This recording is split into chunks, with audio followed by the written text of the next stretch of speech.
لقد كان لكم في رسول الله أسوة حسنة وقال رسول الله صلى الله عليه وسلم بعثت لأتمم مكارم الأخلاق أو كما قال عليه الصلاة والسلام। সম্মানিত আসাতিজায়ে কেরাম, উপস্থিত প্রিয় তালেব ইলম ভাইরা, আপনারা আলোচনা শুনছেন সকাল থেকে নিয়ে পর্যন্ত। তো আমরা দীর্ঘ কোনো আলোচনা করব না। আপনারা জানেন বাংলাদেশ বৈষম্য বিরোধী ছাত্র আন্দোলনের মাধ্যমে নতুন ভাবে বলছে তারা স্বাধীন করেছে, বৈষম্যের বিরুদ্ধে তারা আন্দোলন করেছে। রাসূল সাল্লাল্লাহু আলাইহি ওয়াসাল্লামের আগমনের এই মাসে আমরা আপনাদেরকে আলোচনা করতে চাই বৈষম্য দূরীকরণে রাসূল সাল্লাল্লাহু আলাইহি ওয়াসাল্লামের কি দিক নির্দেশনা ছিল, কি ভূমিকা ছিল, এই বিষয় নিয়ে। আল্লাহ তাআলা আমাদেরকে তৌফিক দান করুন। ওমা তাওফীকি ইল্লা বিল্লাহ। বৈষম্য অর্থ কি?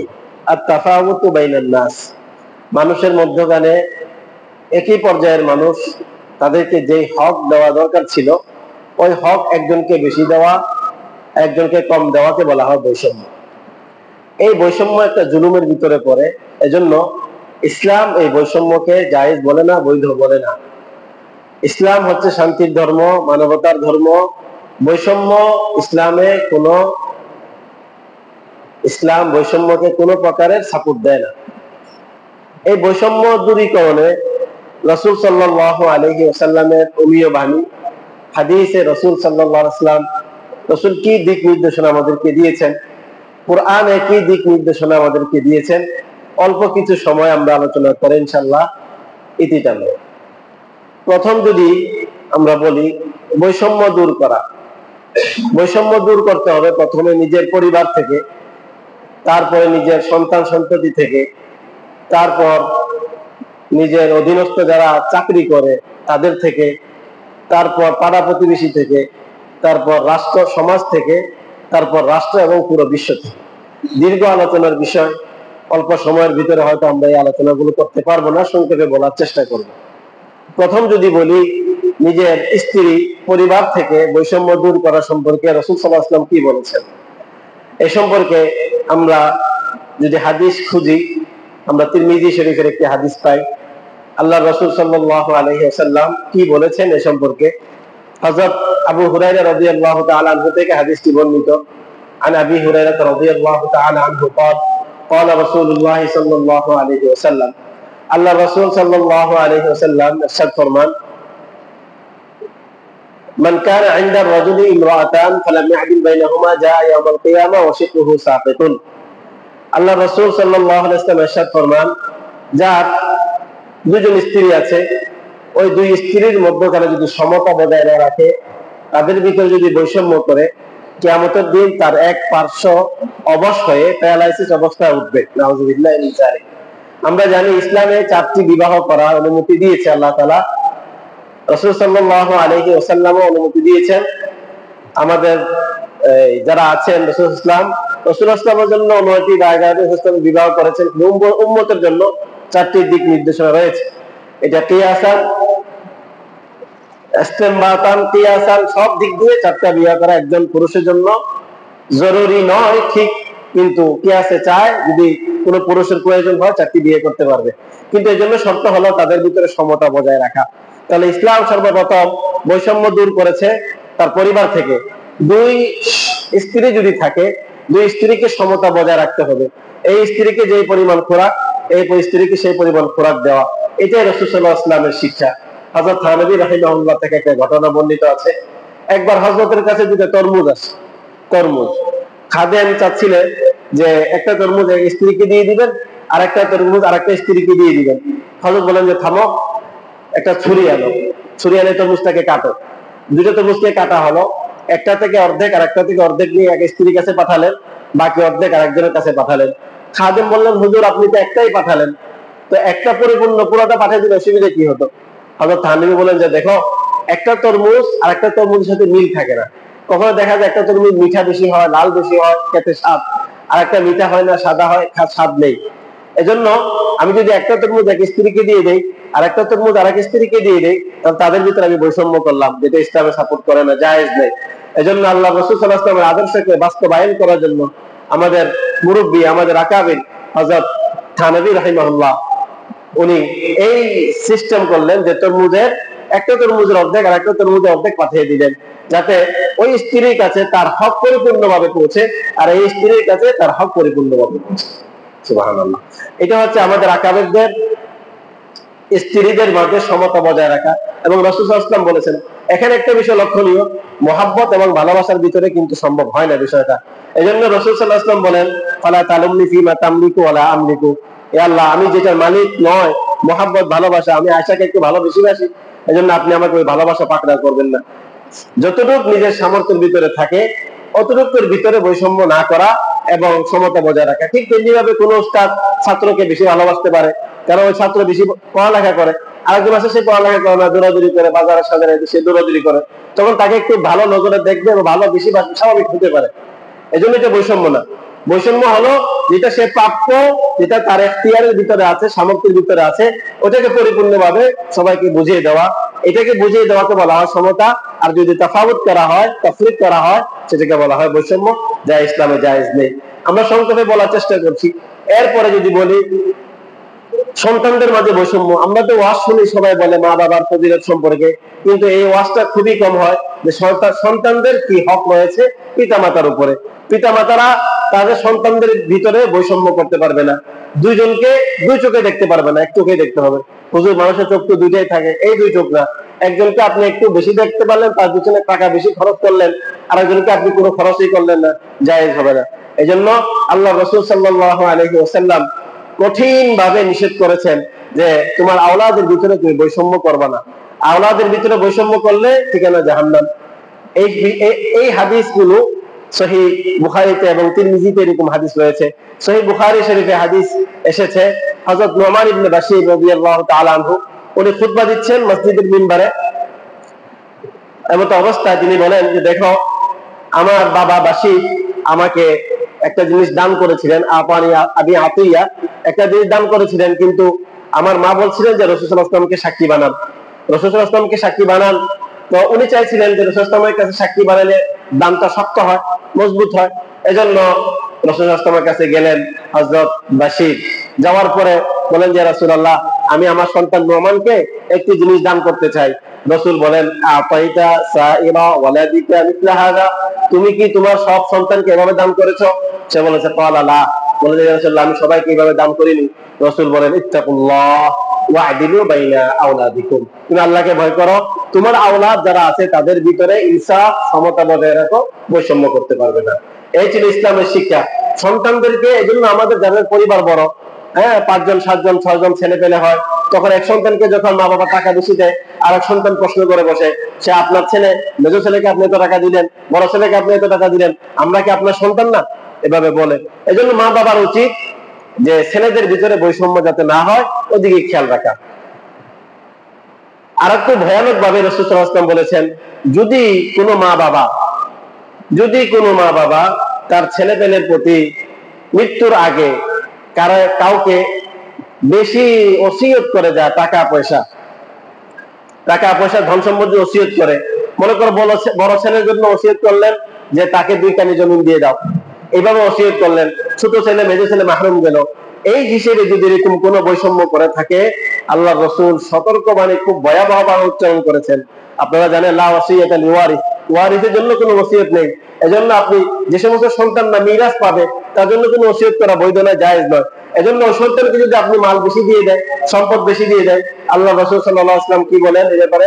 ক্বালা রাসূলুল্লাহি সাল্লাল্লাহু আলাইহি ওয়াসাল্লাম, ইন্নার রাজুলা ওয়াল মারআ ইয়ামালু ফি তাআতিল্লাহ 60 সানা, নারী পুরুষ স্বামী স্ত্রী 60 বছর ব্যাপী আল্লাহ তাআলার ইবাদতে মশগুল ছিল, আল্লাহ তাআলার অনুগত্যের ভিতরে ছিল, কিন্তু সে কি করলো? ফাইদা হাদারাহুমুল মাউত, যখন তাদের কাছে মওত আসলো, ফায়ুদারানি ফিল ওয়াসিয়া, ওসিয়তের ব্যাপারে তারা ক্ষতিকারক বিষয় উপস্থাপন করলো, ক্ষতিকারক ব্যবস্থাপনা তারা গ্রহণ করলো। কি করলো? যে একজনের ওসিয়ত করে গেল অমুক সম্পদ ওই ছেলের জন্য, এই ওসিয়ত করার কারণে রাসূল সাল্লাল্লাহু আলাইহি ওয়াসাল্লাম বলেন ফাতাজিবা লাহুমান নার, তাদের জন্য জাহান্নাম। নাউযুবিল্লাহি মিন যালিক। এজন্য মা বাবা এই বিষয়গুলোকে খেয়াল রাখতে হবে। ইসলাম বৈষম্য প্রথমে নিজের পরিবার, তারপরে নিজের সন্তান থেকে দূর করেছে। এজন্য নিজের সন্তানদের ভিতরে যাতে বৈষম্য না হয়, এই বিষয়টাও আমাদের রাসূল সাল্লাল্লাহু আলাইহি ওয়াসাল্লামের আদর্শ। রাসূল সাল্লাল্লাহু আলাইহি ওয়াসাল্লামের আদর্শ যদি বাস্তবায়ন হয়, সমাজে এবং নিজের সন্তান, নিজের পরিবারের ভিতরে বৈষম্য থাকবে না। ঠিক তেমনি ভাবে আপনি অধীনস্থের ব্যাপারে যদি দেখেন, রাসূল সাল্লাল্লাহু আলাইহি ওয়াসাল্লাম তাদের ভিতরে বৈষম্য করতে নিষেধ করেছেন। সহিহ বুখারীতে এই ব্যাপারে হাদিস এসেছে। হযরত মারুফ রাহিমাহুল্লাহ আবু যর রাদিয়াল্লাহু তাআলা আনহু রাবাদা নামক স্থানে ছিলেন। ওটা এক কারণ, ওনাকে রাবাদা নামক কেন স্থানে দেওয়া হয়েছিল। হযরত মুআবিয়া রাদিয়াল্লাহু তাআলা আনহুর সাথে ওনার সাথে আল্লাযীনা ইয়াকুলুনা যাহাব ওয়াল ফিদ্দা ওয়া লা ইনফিকুনা ফি সাবিলিল্লাহ, এই আয়াত নিয়ে একটি ইখতিলাফ হলে হযরত ওসমান গনি রাদিয়াল্লাহু তাআলা আনহু ওনাকে বলেন যে ঠিক আছে, আপনি রাবাদা নামক স্থানে থাকেন, মদিনা থেকে অদূরে রাবাদা নামক স্থানে। হযরত মারুফ রাহিমাহুল্লাহ উনি বলেন, আমি লাকিতু আবু যাররিন, আমি আবু যর রাদিয়াল্লাহু তাআলা আনহুর সাথে সাক্ষাৎ করলাম ওয়াদি রাবাদা, রাবাদা নামক স্থানে। হযরত আবু যরকে দেখলাম ও আলাইহি হুল্লাতুন ওয়া আলা গুলামিহি হুল্লাতুন, উনার গায়ে যেই রকমের কাপড়, উনার বৃত্ত গোলামের গায়েও সেই একই ধরনের কাপড়। ফাসালতু আন যালিক, আমি জিজ্ঞেস করলাম, আবু যর আপনার এই অবস্থা কেন? আপনার শরীরে যেই কাপড়, আপনার গোলামের শরীরে একই কাপড়, এটা কিভাবে সম্ভব? গোলামকে তো মানুষ একটু নিচু নজরে দেখে, তাদের কাপড় চোপড় অতটা ভালো রাখে না, আপনি তো ভালো কাপড় পরবেন বুঝলাম, একই ক্যাটাগরির কাপড় আপনি তাকে কেন দিলেন? হযরত আবু যর রাদিয়াল্লাহু তাআলা আনহু বলেন, দেখো ইন্নী সাবাবতু রাজুলান, আমি একজন ব্যক্তিকে গালি দিয়েছিলাম। বুখারী হাশিয়ায় লেখছে এটা বেলাল রাদিয়াল্লাহু তাআলা আনহু বলেছিলাম, তার মা নিয়ে গালি দিয়েছিলেন, আপনার সাউদা, হে কালির ফুট, ডাক দিয়েছিলেন কি কালির ফুট, এই কালির ফুট বলে গালি দিয়েছে, আপনার সাউদা বলে। রাসূল বলেন, ইয়া আবু যর আয়ারতাহু বিউম্মি, তুমি কি তার মা নিয়ে গালি দিয়েছো? ইন্নাকা আমরুন ফিকা জাহিলিয়াতুন, তোমার ভিতরে আমি জাহিলি যুগের স্বভাব দেখতে পাই। তো রাসূল সাল্লাল্লাহু আলাইহি ওয়াসাল্লাম কিভাবে বলেছেন যে হযরত আবু যর তুমি তো গালি দিচ্ছ তোমার নৃত্যকে, তোমার গোলামকে গালি দিচ্ছ, এই গালি দেওয়ার কারণে তোমার ভিতরে আমি জাহিলি যুগের স্বভাব দেখতে পাচ্ছি। তো হযরত আবু যরকে বলেন রাসূল সাল্লাল্লাহু আলাইহি ওয়াসাল্লাম যে দেখো, তাদের ভিতরে বৈষম্য করবা না, তাদের ভিতরে বৈষম্য করবা না, তুমি যা খাও তাকে তা খাওয়াও, তুমি যা পরিধান করো তাকে তোমরা সেগুলো পরিধান করাও। ফামান কানা আখু তাহতা ইয়াদিহি ফালইউতইমহু মিম্মা ইয়াকুল ওয়া লিইলবিসহু মিম্মা ইয়ালবাস ওয়া লা তুকাল্লিফুহুম মা ইয়াগলিবুহুম ফাইন কাল্লাফতুমুহুম ফাআইনুহুম, তাদেরকে এমন কাজের কথা বলবা না যা তারা অসামর্থ্য, সে কাজ করতে তারা অপারক হয়, ওই কাজের আদেশ দিবে না। যদি তুমি এই কাজের আদেশ দাও তাহলে তোমরা তাকে সহযোগিতা করো। আল্লাহ রাসূল সাল্লাল্লাহু আলাইহি ওয়াসাল্লাম গোলামের প্রতি, বৃত্তের প্রতি, মুনিবের কি আচরণ হবে সেটা ইসলামে রাসূল সাল্লাল্লাহু আলাইহি ওয়াসাল্লাম বলে দিয়েছেন। যদি সাধারণ একজন বৃত্তের প্রতি তাকে এই খাবার যে নিজে খায় সেটা খাওয়াইতে বলে, নিজে যা পরিধান করে সেটা পরিধান করতে বলে, যদিও এই হাদিসের মাধ্যমে হাকিকি উদ্দেশ্য ছিল না যে আসলে আমি যেই কাপড় পরিধান করি তাকেও সেই কাপড় পরিধান করতে হবে, এই উদ্দেশ্য ছিল না। কিন্তু তারপরে হয়তো আবু যর রাদিয়াল্লাহু তাআলা আনহু এটার উপর আমল করলেন। এই ছিল ইসলামের শিক্ষা। গোলামদের প্রতি আপনি বৈষম্য করা তো দূরের কথা, তাদেরকে গালি পর্যন্ত দেওয়া নিষেধ। সুবহানাল্লাহ, এইটা তো ইসলামের শিক্ষা। গোলামদের প্রতি, অধীনস্থদের প্রতি রাসূল কারীম সাল্লাল্লাহু আলাইহি ওয়াসাল্লাম আরো ব্যাপকভাবে কথাগুলো আমাদেরকে জানিয়ে দিয়েছেন। মুসনাদ আহমদে হাদিস আছে, তিরমিজি শরীফে হাদিস এসেছে, হযরত আবু বকর সিদ্দিক রাদিয়াল্লাহু তাআলা আনহু থেকে হাদিস।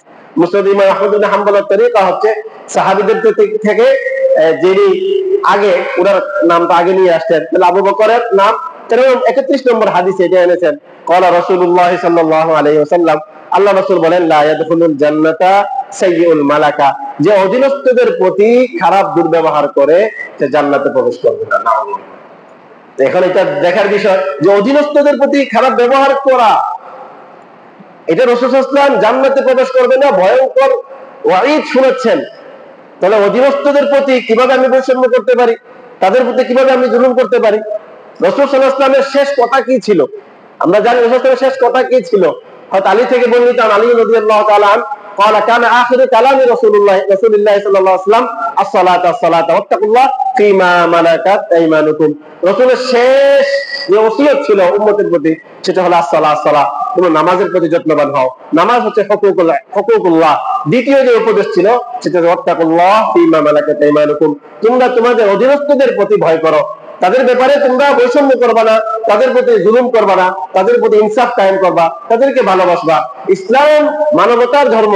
ইসলাম একথা শিক্ষা দিয়েছে সারা বিশ্বের যে কেউ আপনার অধীনস্থ থাকতে পারে। কোন কাফের যদি আপনার অধীনস্থ থাকে, কোন খ্রিস্টান যদি আপনার অধীনস্থ থাকে, হিন্দু বৌদ্ধ যেই হোক, রাসূল সাল্লাল্লাহু আলাইহি ওয়াসাল্লামের বাণী হলো তুমি তার সাথে বৈষম্য করবা না, তারপর যদি ইহসানের মুআমালা করো। কত সুন্দর ধর্ম। এজন্য পৃথিবীতে যদি বৈষম্য দূর করা হয়ে থাকে একমাত্র ইসলামের মাধ্যমে সম্ভব, অন্য কোন তন্ত্র মন্ত্রের মাধ্যমে সম্ভব নয়। আমরা বুঝতে পারলাম অধীনস্থদের মধ্যখানে বৈষম্য করা যাবে না। এবার যদি আমরা আসি পাড়া প্রতিবেশীদের প্রতি, পাড়া প্রতিবেশীদের প্রতি কি বলেছেন রাসূল সাল্লাল্লাহু আলাইহি ওয়াসাল্লাম? এ ব্যাপারে আমরা অনেক হাদিস খুঁজে পাই। পাড়া প্রতিবেশীদের হক কি? আল্লাহ রাসূল সাল্লাল্লাহু আলাইহি ওয়াসাল্লাম আয়েশা থেকে হাদিসটি বর্ণিত। হযরত জিবরাইল আলাইহিস সালাতু ওয়াস সালাম রাসূলের সাল্লাল্লাহু আলাইহি ওয়াসাল্লামের কাছে এসে কি বললেন? মাজালা জিবরাইল ইউসিনি বিল জার হাত্তা যানানতু আন্নাহু সাইওয়ারিসুহু। আল্লাহ রাসূল বলেন যে পাড়া প্রতিবেশী এত গুরুত্ব দিচ্ছেন জিবরাইল এসে আমার কাছে মনে হচ্ছে যে তাকে আমার মিরাসী সম্পদের মালিক বানিয়ে দিবেন। সুবহানাল্লাহ। আরেক হাদিসে আল্লাহ রাসূল সাল্লাল্লাহু আলাইহি ওয়াসাল্লাম বলেন মান কানা ইউমিনু বিল্লাহি ওয়াল ইয়াউমিল আখির ফালইউকরিম জারা, যার ভিতরে ঈমানের লেশ মাত্র আছে, আল্লাহ রাসূলের প্রতি পরিপূর্ণ ঈমানদার, সে যেন তার পাড়া প্রতিবেশীদেরকে সম্মান করে, ইকরাম করে। আরেক হাদিসে আল্লাহ রাসূল সাল্লাল্লাহু আলাইহি ওয়াসাল্লাম কি বলেন? ওয়াল্লাহি লা ইউমিন, ওয়াল্লাহি লা ইউমিন, ওয়াল্লাহি লা ইউমিন। সে কখনো মুমিন নয়, সে কখনো মুমিন নয়, সে পরিপূর্ণ মুমিন হতে পারবে না। কিলা মান ইয়া রাসূলুল্লাহ, আল্লাহ রাসূলকে জিজ্ঞাসা করলেন ও আল্লাহর রাসূল, কে যে মুমিন না? আপনি তাকিদের সাথে বলছেন। রাসূল সাল্লাল্লাহু আলাইহি ওয়াসাল্লাম বলেন আল্লাযী লা ইয়ামানু জারুহু বাওয়াইকাহু, যে প্রতিবেশী অনিষ্ট থেকে আরেকজন প্রতিবেশী নিরাপদ থাকে না, ওই প্রতিবেশী মুমিন নয়। দেখুন পাড়া প্রতিবেশীদের কি হক আল্লাহ রাসূল সাল্লাল্লাহু আলাইহি ওয়াসাল্লাম বলেছেন। আজকে যদি আমরা এই হাদিসগুলোকে সামনে সমাজে পাড়া প্রতিবেশীদের প্রতি যদি আমরা হাদিসগুলো অ্যাপ্লাই করি, তাহলে পাড়া প্রতিবেশীদের প্রতি আমাদের কোনো বৈষম্য থাকার কথা না, তাদের উপরে জুলুম হওয়ার কথা না। প্রত্যেকজন মানুষ যদি পাড়া প্রতিবেশীর সাথে এই হাদিসগুলোকে অ্যাপ্লাই করে, এই হাদিসগুলোকে অনুসরণ করে, তাহলে তাদের ভিতরে বৈষম্য লেশ মাত্র থাকবে না। বুঝতে পারলাম আমরা পাড়া প্রতিবেশীদের প্রতি বৈষম্যের ব্যাপারে কি বলেছেন। এবার যদি বলি সমাজ থেকে, রাষ্ট্র থেকে বৈষম্য কিভাবে দূর করা যায়, কিছু আয়াত এবং হাদিসকে আমরা সামনে রাখলেই বিষয়গুলো আরো স্পষ্ট হবে। আল্লাহ রাসূল সাল্লাল্লাহু আলাইহি ওয়াসাল্লাম হাদিসে যেভাবে বলেছেন এবং কুরআন মাজিদ ইসলাম ধর্মে এসেছে জুলুমকে পৃথিবী থেকে উৎখাত করার জন্য। আমরা সূরা নিসার যে প্রথম আয়াত সেটার দিকে নজর দেই। ইয়া আইয়ুহাল্লাযীনা আমানু তাকুল্লাহ ইয়া আইয়ুহান নাসু তাকু রাব্বাকুমুল্লাযী খালাকাকুম মিন নাফসিন ওয়াহিদা। আমাদের পিতামাতা হচ্ছে এক। কুরআন মাজিদে আরেক আয়াত আল্লাহ বলেন ইয়া আইয়ুহান নাস ইন্না খালাকনাকুম মিন যাকারিন ওয়া উনসা ওয়া জাআলনাকুম শুউবান ওয়া ক্বাবাইলা লিতাআরাফু ইন্না আক্রামাকুম ইনদাল্লাহি আতকাকুম। হে মানুষ সকল, মানুষ ইয়া আইয়ুহান নাস, মানুষ সকল বলা হচ্ছে। এখানে হিন্দু মুসলমান কাফের বৌদ্ধ সব আছে। ইন্না খালাকনাকুম মিন যাকারিন ওয়া উনসা, তোমাদের পিতামাতা আদম এবং হাওয়া দুইজন, তাহলে আমাদের পিতামাতা সবাই এক। ইয়া আইয়ুহান নাস, রাসূল সাল্লাল্লাহু আলাইহি ওয়াসাল্লাম এবং আল্লাহ তাআলা বিভিন্ন জায়গায় নাস শব্দ বলে কুলু লা ইলাহা ইল্লাল্লাহ তুফলিহু, এরকম কুলু লা ইলাহা ইল্লাল্লাহ, ইয়া আইয়ুহান নাস কুলু লিন-নাসি হুসনা, মানুষের সাথে ভালো কথা বলো, কুলু কওলান সাদীদা। এগুলো ব্যাপক শব্দ যেগুলোর মাধ্যমে বোঝা যায় যে আমাদের যেই আশপাশ যে মানুষগুলো আছে তাদের সাথে ভালো ব্যবহার করতে হবে। এরকম আমরা যদি হাদিস শরীফগুলো দেখি, রাসূল সাল্লাল্লাহু আলাইহি ওয়াসাল্লাম বলেছেন যে কুনু ইবাদাল্লাহি ইখওয়ানা লা তাজাসসু ওয়া লা তাদাবারু ওয়া লা তাবাগাদু ওয়া লা তাহাসসাসু ওয়া লা তানাজাসু, ধোঁকাবাজি করো না, দিবস শিকায়ত করো না, পরনিন্দা করো না, একজনের বিরুদ্ধে আরেকজন যেও না। ওয়া কুনু ইবাদাল্লাহি ইখওয়ানা, তোমরা ভাই ভাই হিসেবে সমাজে থাকো। এই হাদিসগুলো আয়াতগুলো সামনে মিলে এই হাদিসগুলো যদি আমরা আমল করি, আমি যদি আমার আরেকজন মানুষকে পাড়ার সমাজের দেশের মানুষকে যদি ভাই মনে করি, তাহলে আমি ভাইয়ের প্রতি কিভাবে বৈষম্য করব? তাদেরকে বৈষম্য করা যায় না। নিজের ভাইয়ের প্রতি যদি কিভাবে বৈষম্য করে, এই ভাই ভ্রাতৃত্ব যেটা আসে, ভ্রাতৃত্বের টাকাও যা হচ্ছে তাদের প্রতি ইহসান করা, দয়া করা, মায়া করা, তাদের প্রতি বৈষম্য করা যাবে না। সমাজ থেকে বৈষম্য দূর করার জন্য আল্লাহ রাসূল সাল্লাল্লাহু আলাইহি ওয়াসাল্লাম আল্লাহ তাআলা যে বিধান দিয়েছেন তার মধ্যে একটা হচ্ছে নামাজ। আমরা জানি ইবনে ওমর রাদিয়াল্লাহু তাআলা আনহু থেকে হাদিস বর্ণিত, সহিহ বুখারী মুসলিমের হাদিস। আন ইবনে ওমর রাদিয়াল্লাহু তাআলা আনহু قال قال رسول الله صلى الله عليه وسلم বুনিয়া ইসলাম আলা খামসিন শাহাদাতি আল্লা ইলাহা ইল্লাল্লাহ ওয়া আন্না মুহাম্মাদার রাসূলুল্লাহ ওয়া ইকামিস সালাহ। দুই নম্বর হচ্ছে ইকামাতুস সালাহ, নামাজ কায়েম করা। নামাজ যদি সমাজে ভালোভাবে কায়েম করা হয় বৈষম্য দূর হবে। নামাজ আমাদেরকে কি শিক্ষা দেয়? রাজা, বাদশা, ফকির, মিসকিন, গরিব, দুঃখী যারা আছে, একজন বাদশা হতে পারে, একজন প্রজা হতে পারে, একজন ভৃত্য, গোলাম হতে পারে, একজন মুনিব হতে পারে, কিন্তু যখন সে মসজিদে আসবে একই কাতারে দাঁড়িয়ে যাবে, একই কাতারে দাঁড়িয়ে যাবে। এখন যে বাদশার পাওয়ার ছিল, সে একই কাতারে যখন দাঁড়াবে, তার পাশে ফকির যদি দাঁড়ায়, তার পাশে একজন ভৃত্য যদি দাঁড়ায়, তখন তাকে সে ধাক্কা দিয়ে সেখান থেকে সরিয়ে দিতে পারবে না। ইসলাম বলে নামাজ যদি কেউ সঠিকভাবে কায়েম করে, তাদের অন্তরগুলো মিলিত হবে।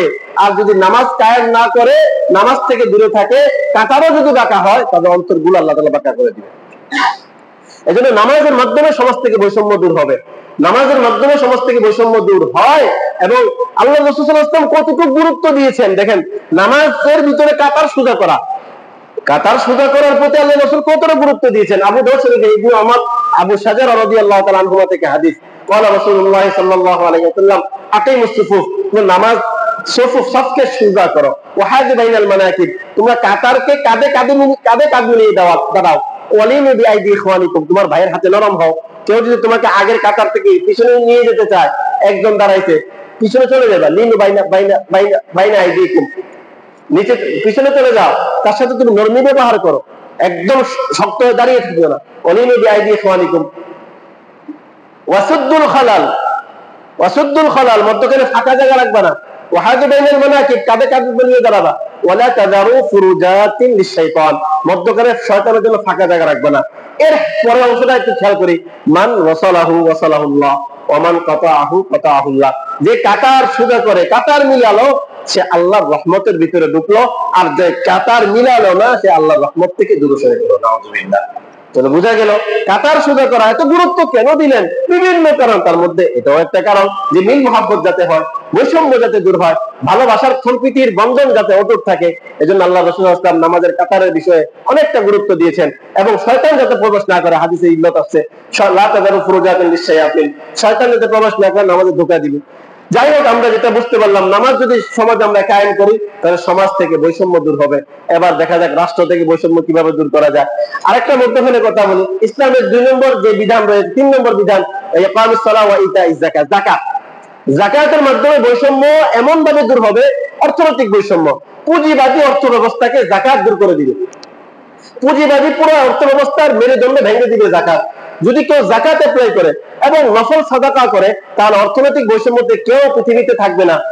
তুমি থাকবা 5 তলায়, আরেকজন থাকবে গাছতলায়, তা হবে না। তুমি 5 তলায় থাকবা, 5 তলায় থাকার পরে গাছতলায় যে আছে তাকে তুমি দান করো, সহযোগিতা করো। এই জন্য রাসূল সাল্লাল্লাহু আলাইহি ওয়াসাল্লামের যে গুণাবলীগুলো ছিল, রাসূল সাল্লাল্লাহু আলাইহি ওয়াসাল্লামের নবুয়ত পাওয়ার আগে যে গুণাবলীগুলো ছিল, সেগুলো কি ছিল?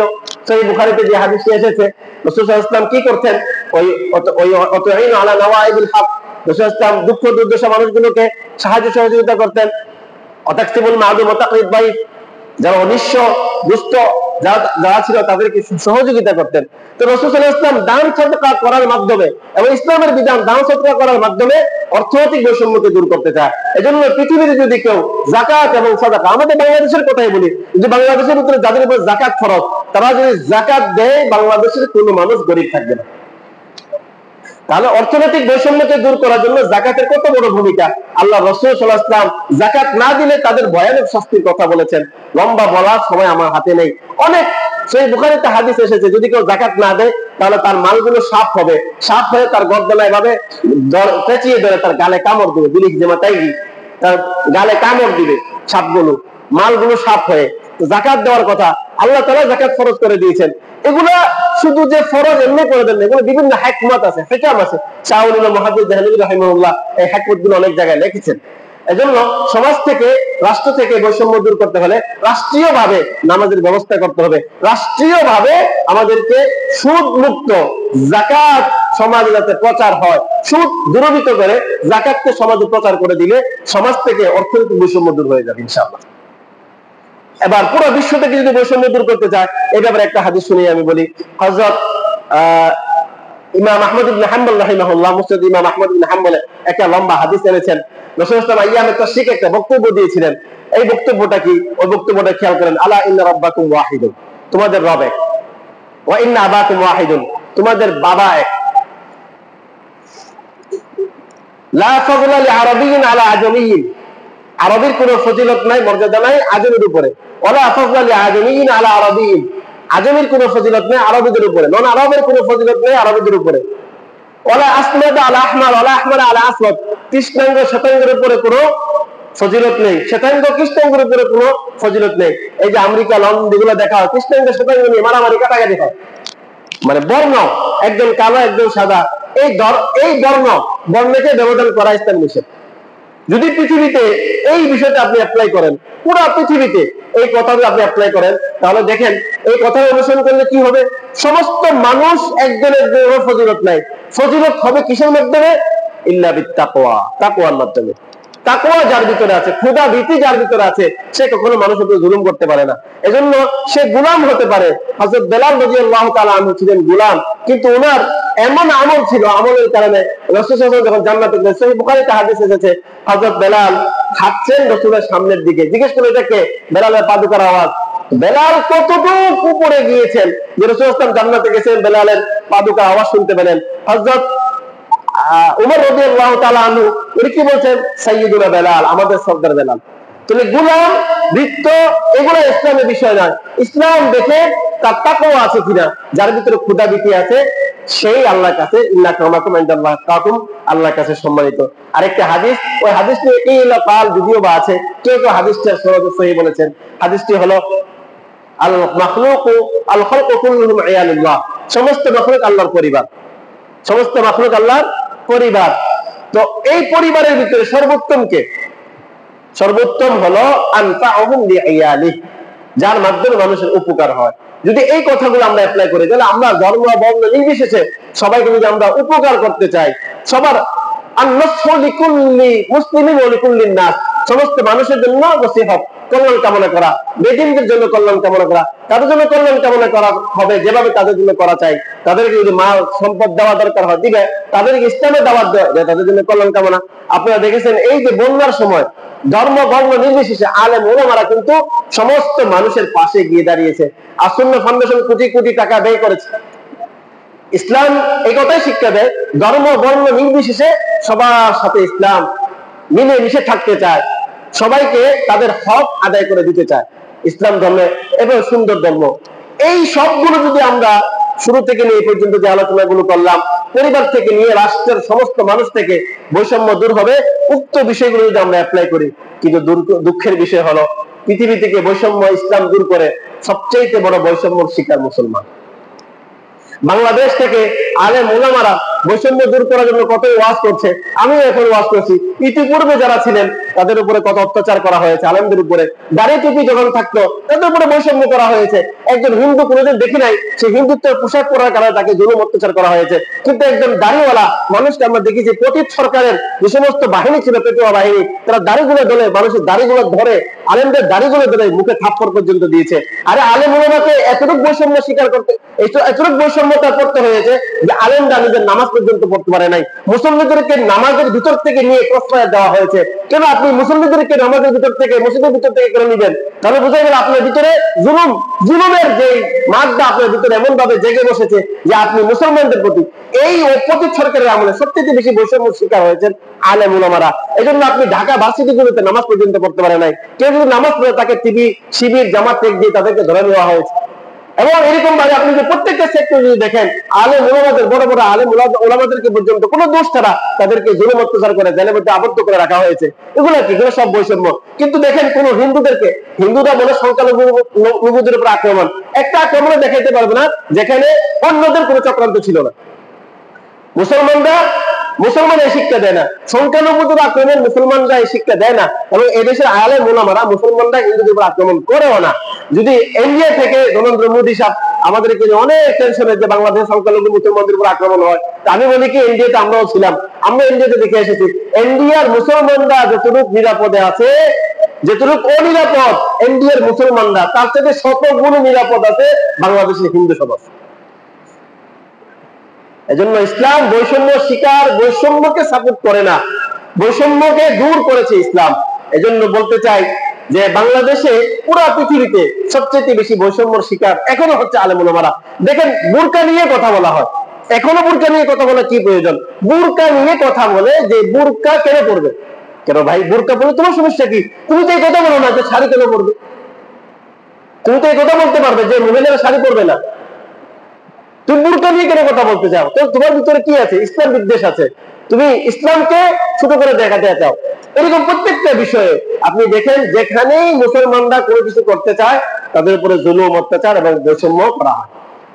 অল্প এই আলোচনার ভিতরে আমি আপনাদেরকে আজকে রবিউল আউয়ালের 12 তারিখ মতান্তরে রাসূল সাল্লাল্লাহু আলাইহি ওয়াসাল্লাম এই ধরাধামে আগমন করেছেন।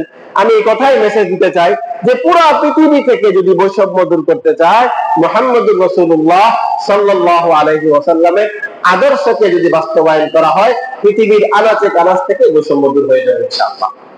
আল্লাহ তাআলা আমাদের সবাইকে এই হাদিসগুলো অনুযায়ী আমল করার তৌফিক দান করুন। ওয়া আখিরু দাওয়ানা আলহামদুলিল্লাহি রাব্বিল আলামিন।